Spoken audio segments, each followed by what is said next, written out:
নমস্কার বন্ধুরা, সব কেমন আছো? আশা করি সবাই ভালো আছো। দেখো, আমাদের সকালে আছে নাস্তা ঘুগনি আর মুড়ি হবে, আর ব্রেড রুটি নিয়ে এসেছি, যে যেটা খাবে। দেখো, আমাদের ঘুগনি কষা হয়ে গেছে আদা রসুন দিয়ে, আলু কড়াই ঝাল আলু দিয়ে দেবো।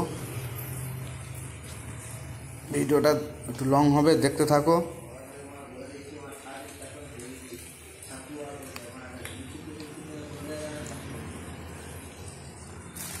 এটা হচ্ছে ধনে গুঁড়ো দিয়ে দেবো, একটু কষিয়ে নেবো।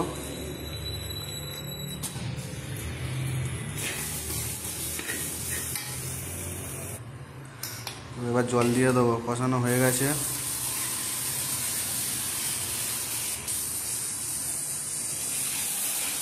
জল দিয়ে দিলাম।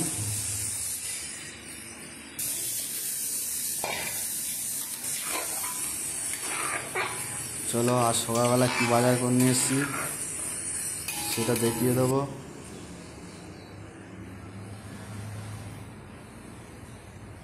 দেখো বন্ধুরা, বলছিলাম ব্রেড নিয়ে এসেছি আর মুড়ি আছে, যে যেটা খুশি খেতে পারো।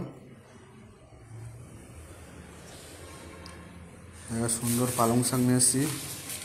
পালং শাক সিদ্ধ হবে, একটু আলুতে মাখবো। ডাল হবে, ডাল নিয়ে এসেছি। আর সিম নিয়ে এসেছি, দেখো কত সুন্দর সিম। এই সিমের তিতো করবো নিম পাতা দিয়ে, ভাজা নিম পাতা দিয়ে ভাজা করবো সিম।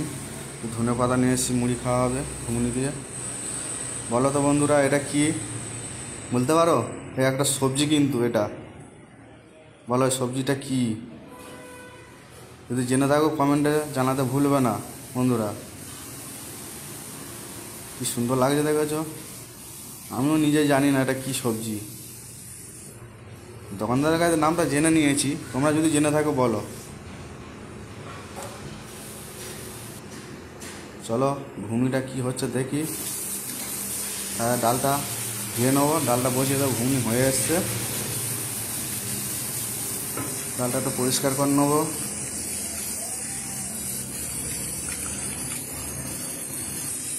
ডালটা রেডি করে রেখে দিলাম, ঘুগনিটা লাবাবো, ডালটা বসিয়ে দেবো। চলো ঘুগনিটা দেখি। ঘুগনি এখন বাকি রয়েছে, এখন আলু সিদ্ধ হয়নি, হালকা সিদ্ধ হয়েছে। সিদ্ধ করে নিয়েছিলাম। দেখো আমাদের ঘুগনি হয়েই গেছে। ধনে পাতা কাটা ছিল, ছড়িয়ে দিলাম। একটু জিরে গুঁড়ো দিয়ে দেবো। ঘুগনি বেশি ঝোল মারবো না, মুড়িতে খাবে, বুঝতে পেরেছ? দেখো আমাদের ডাল সে ধোয়া ছিল, ডালটা এবার বসিয়ে দেবো। ভিডিওটি ভালো লাগলে লাইক কমেন্ট করতে ভুলবে না বন্ধুরা। টাটা।